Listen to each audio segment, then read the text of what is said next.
Good morning all of you. देखो last class में हम एक चैप्टर कर रहे थे इकोनॉमिक रिफॉर्म सिंस 1991।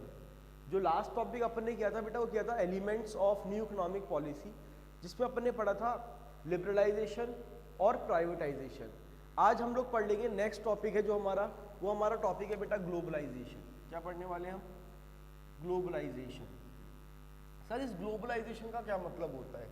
सिंपल सा मीनिंग है, जब हमारी इकोनॉमी वर्ल्ड इकोनॉमी के साथ इंटीग्रेट करती है, दैट इज कॉल्ड ग्लोबलाइजेशन।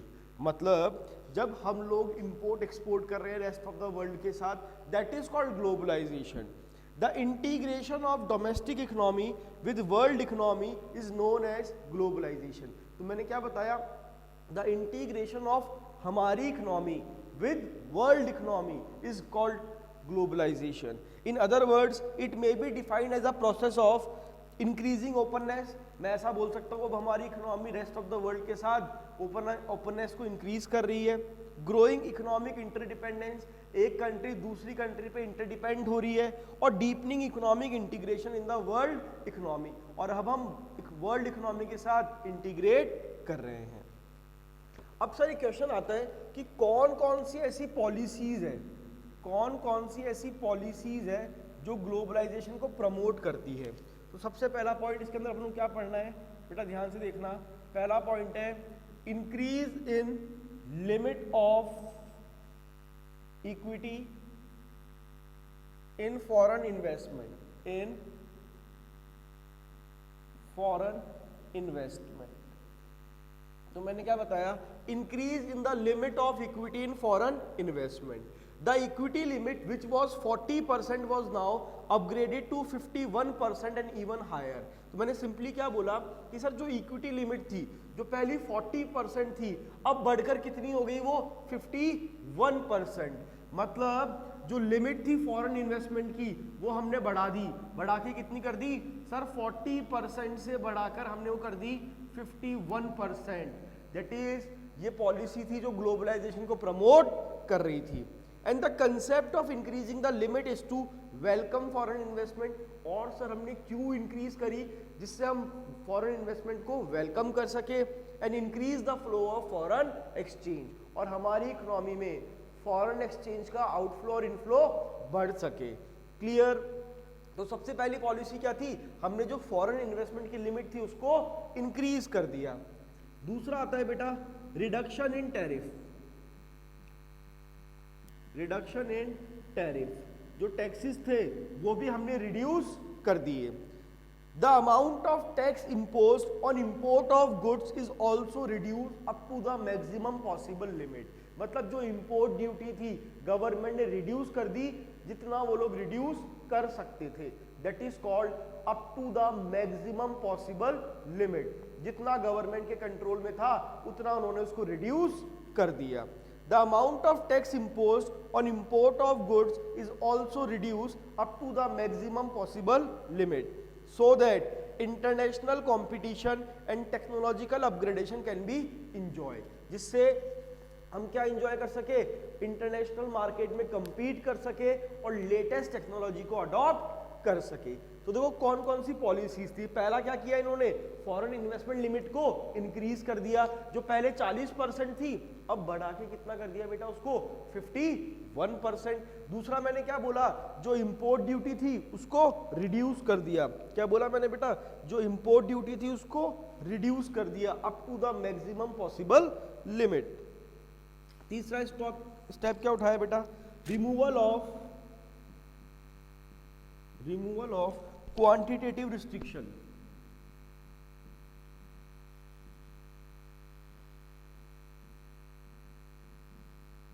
अब सर तीसरी जो कोटा थे, जो ऐसा टैक्स जो इन टर्म्स ऑफ नंबर और इन टर्म्स ऑफ वैल्यू लग रहा था उसको भी हटा दिया गया।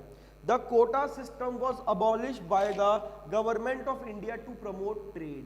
मतलब गवर्नमेंट ने जो क्वांटिटेटिव रिस्ट्रिक्शंस थे उनको भी रिमूव कर दिया up to the maximum possible limit, जितना वो लोग रिमूव कर सकते थे। And India being the member of country of World Trade Organization since April 2001 totally remove the quantitative restriction on foreign trade. अब 2001 के बाद इंडिया क्या था?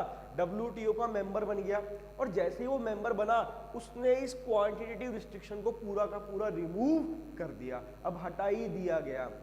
तो मैंने क्या क्या बताया कि सर फॉरेन इन्वेस्टमेंट लिमिट को बढ़ा दिया, टैरिफ रिड्यूस कर दिया, जो कोटा था क्वांटिटेटिव रिस्ट्रिक्शन उसको भी हमने रिमूव कर दिया, और एक आता है बेटा PCR, that is called partial convertibility of rupee, partial convertibility of rupee. तो हम बात करते हैं partial convertibility of rupee. It refers to a system where in the currency is allowed to determine its own exchange rate in the international market. देखो ये एक ऐसा system होता है जहां पर कोई भी करेंसी, कोई भी कंट्री अपनी करेंसी की एक्सचेंज रेट खुद डिसाइड कर सकती है इंटरनेशनल मार्केट में। कैसे sir? On the basis of demand and supply. कैसे? कितनी डिमांड है, कितनी सप्लाई है, और डिमांड सप्लाई जहां पर मीट करेगी वो एक्सचेंज रेट हम डिसाइड कर लेंगे। That is called partial convertibility of रूपी। कि ऐसा सिस्टम जहां पर कोई भी कंट्री अपनी करेंसी की एक्सचेंज रेट खुद डिसाइड कर रही है with the help of demand and supply, कि कितनी डिमांड है कितनी सप्लाई है उसके according. It refers to a system where the currency is allowed to determine its own exchange rate in the international market on the basis of demand and supply without any official intervention. यहाँ पे government का कोई भी intervention नहीं था। And the convertibility of rupee attracts foreign investors to invest in India. और जो ये कन्वर्टेबिलिटी थी रूपी की, ये किसको अट्रैक्ट कर रहा था बेटा? फॉरेन इन्वेस्टर्स को, जिससे वो लोग इसमें इन्वेस्ट कर सके। तो मैंने 4 पॉइंट बताए, ये 4 ऐसी पॉलिसीज थी जो किसको प्रमोट कर रही थी बेटा? ग्लोबलाइजेशन को। तो ध्यान रखना, बड़ा इंपॉर्टेंट क्वेश्चन है कि कौन कौन सी ऐसी पॉलिसीज थी जो हमारे कंट्री में ग्लोबलाइजेशन को प्रमोट कर रही थी। सबसे पहले मैंने क्या बताया कि सर जो फॉरेन इन्वेस्टमेंट की लिमिट थी उसको हमने इंक्रीज कर दिया, हमने टैरिफ को रिड्यूस कर दिया, हमने जो क्वांटिटेटिव रिस्ट्रिक्शंस थे उनको रिमूव कर दिया, और एक मैंने क्या बोला? पार्शियल कन्वर्टिबिलिटी ऑफ रूपी। मतलब ऐसा सिस्टम जहां पर कोई भी कंट्री अपनी करेंसी की एक्सचेंज रेट खुद डिसाइड कर रही थी on the basis of demand and supply. तो आई होप ये टॉपिक आपको क्लियर हुआ होगा बेटा। ग्लोबलाइजेशन क्या होता है? The integration of domestic economy with the world economy, that is called globalisation. अब जो नेक्स्ट टॉपिक आता है बेटा वो आता है अपना आउटसोर्सिंग। तो ये बहुत बार पढ़ा हुआ होगा आप लोगों ने, फिर ही मैं मतलब समझाता हूँ आउटसोर्सिंग का क्या मतलब होता है। देखो जब कोई कंट्री, जब कोई कंपनी, बहुत बड़ी कंपनी अपना जो नॉन कोर एक्टिविटी होती है, मेन एक्टिविटी की बात नहीं कर रहा मैं, बात कर रहा हूँ बेटा नॉन कोर एक्टिविटी। 2 तरह के काम होते हैं, एक तो होता है मेन फंक्शन, एक होता है नॉन कोर। तो जो भी नॉन कोर एक्टिविटी है वो काम खुद ना करके किसी थर्ड पार्टी से करवाते हैं, दैट इज कॉल्ड आउटसोर्सिंग। और सर हम क्यों करवाते हैं थर्ड पार्टी से? क्योंकि सर थर्ड पार्टी वही काम कर रही होती है। आज मेरी कंपनी है, अब मुझे एडवर्टाइजमेंट बनाना है, तो मैंने खुद ने एक शाहरुख खान को हायर किया, एक ऐड सोचा और वैसा बनाने की कोशिश करी, तो मैं इतना बेस्ट नहीं बना पाऊंगा जितना वो एडवर्टाइजमेंट एजेंसी बना पाएगी, क्योंकि सर उसका काम ही वो है। तो पहला फायदा कि सर हम किसी प्रोफेशनल को हायर करते हैं। दूसरा, हमारी कॉस्ट ज़्यादा आ रही है बट उसका रोज का काम है तो उसकी कॉस्ट कम आएगी। तो आउटसोर्सिंग का सिंपल सा मतलब होता है कि जो भी हमारी नॉन कोर एक्टिविटीज़ है वो हम खुद ना करके किसी थर्ड पार्टी से करवाते हैं, दैट इज कॉल्ड आउटसोर्सिंग। तो पढ़ते हैं, देखो this is one of the most important outcome of globalisation. तो सबसे इंपॉर्टेंट आउटकम क्या था ग्लोबलाइजेशन का बेटा? Outsourcing. Under this a company hire regular services from external source. तो कोई भी कंपनी एक रेगुलर सर्विसेज कहाँ से ले रही है? किसी थर्ड पार्टी से, from external source, mostly from other countries. और जनरली ऐसा क्या करते हैं हम लोग? हम जनरली दूसरी कंट्री से ही उन सर्विसेज को आउटसोर्स करवाते हैं।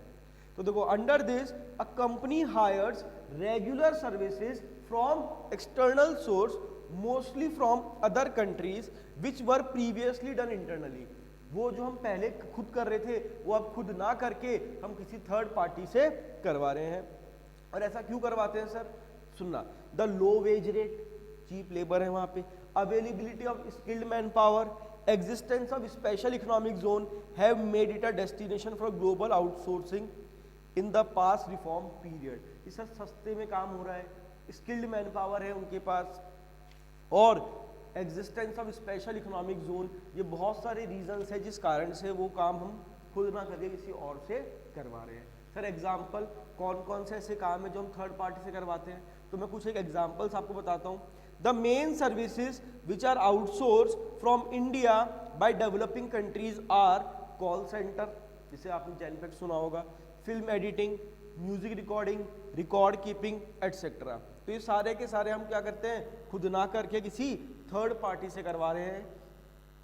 क्लियर है बच्चों, दैट इज कॉल्ड आउटसोर्सिंग।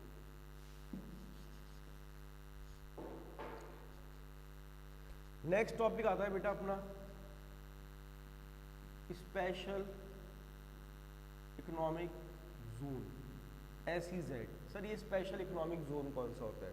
देखो हर कंट्री में क्या होता है, कुछ एक ऐसे एरियाज होते हैं जो बहुत बैकवर्ड होते हैं, बहुत बैकवर्ड एरिया है, रूरल एरिया है, तो उसके डेवलपमेंट के लिए गवर्नमेंट क्या करती है, उनको स्पेशल इकोनॉमिक जोन में डालती है। अब गवर्नमेंट क्या बोलती है कि अगर कोई भी प्राइवेट एंटरप्रेन्योर उस सेक्टर, उस एरिया में अगर इंडस्ट्री ओपन करता है तो हम उसको काफ़ी सारी फैसिलिटी देंगे। सर कैसे? सस्ता रॉ मटेरियल देंगे, टैक्स में छूट देंगे, ट्रांसपोर्टेशन फैसिलिटी प्रोवाइड कराएंगे लो रेट पे, तो जिससे क्या हो, उस एरिया का डेवलपमेंट भी होगा और उस एरिया के जो आसपास के लोग हैं उनको एम्प्लॉयमेंट भी मिलेगा। तो हम बात करते हैं बेटा किसकी, स्पेशल इकोनॉमिक जोन की। It is a economic zone which was established by the government of India for industrial development. ऐसा जोन जो गवर्नमेंट ऑफ इंडिया ने डेवलप किया था, किस लिए बेटा? For industrial development. In such zones various facilities were provided by the government. और ऐसे जोन में गवर्नमेंट बहुत सारी फैसिलिटीज हमें प्रोवाइड करवाती है, like cheap raw material, infrastructural facilities, 5 year tax free plan, flexibility and labour laws, मतलब सस्ता raw material, infrastructure facility provide कराई जा रही है हमें, 5 ईयर टैक्स फ्री प्लान। ऐसा क्यों? जिससे लोग उस एरिया में इंडस्ट्री ओपन करने के लिए इंटरेस्ट बनाए, क्योंकि सर रॉ मटेरियल सस्ता है, टैक्स फ्री प्लान गवर्नमेंट दे रही है, आपको इंफ्रास्ट्रक्चर फैसिलिटीज मिल रही है, लेबर लॉज में फ्लेक्सिबिलिटीज मिल रही है, तो ये सब क्यों मिलता है? जिससे हम उस बैकवर्ड एरिया में अपनी इंडस्ट्री ओपन अप कर सके। उन एरियाज को बोला गया है बेटा स्पेशल इकोनॉमिक जोन।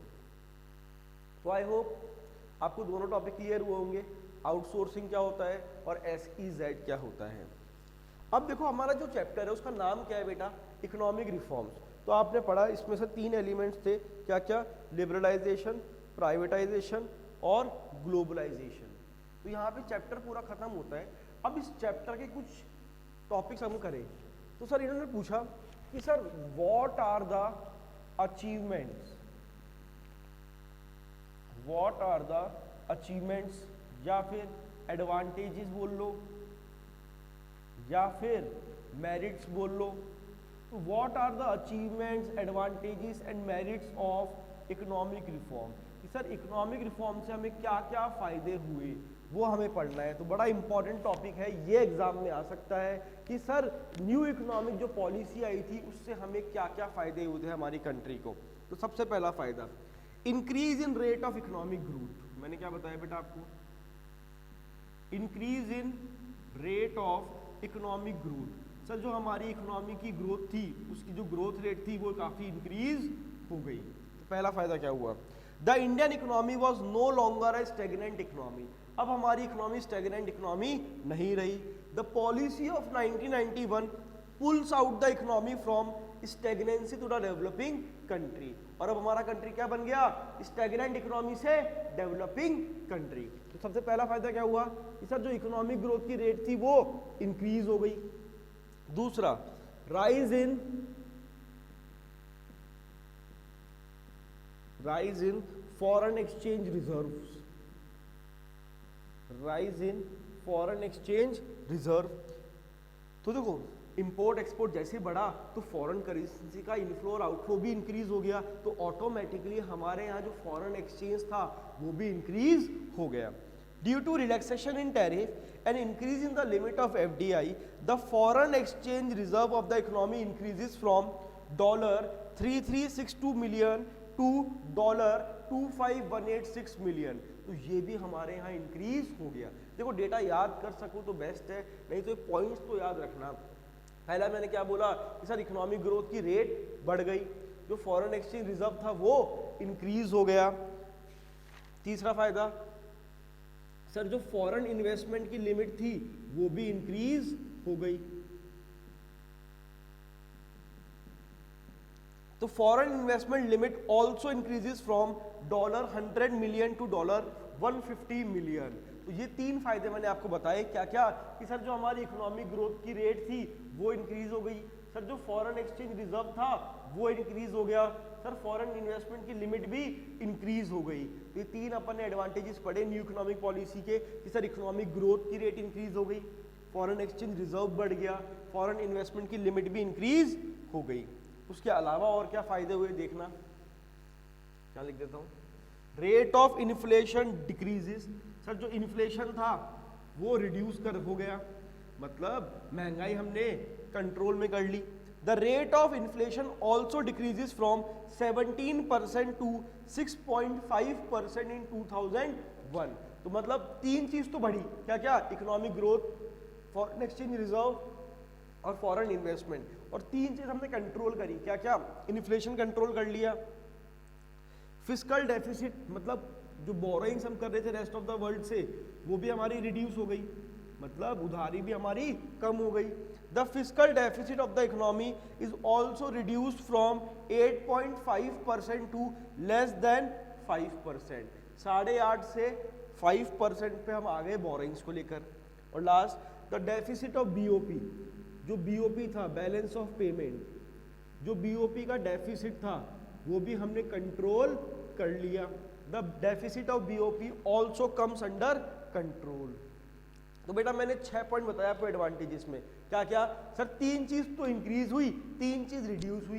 क्या क्या इंक्रीज हुआ, सर इकोनॉमिक ग्रोथ का रेट बढ़ गया, फॉरेन एक्सचेंज रिजर्व इंक्रीज हो गया, फॉरेन इन्वेस्टमेंट की लिमिट बढ़ गई, इन्फ्लेशन हमने कंट्रोल कर लिया, फिस्कल डेफिसिट रिड्यूस हो गया, और जो बीओपी का डेफिसिट था वो भी कंट्रोल हो गया। और लास्ट एडवांटेज है बेटा, due to removal of export duty the exports of India started to increase. और जैसे ही हमने एक्सपोर्ट ड्यूटी को रिमूव किया हमारी कंट्री का जो एक्सपोर्ट था वो भी इंक्रीज हो गया। क्लियर है बच्चों?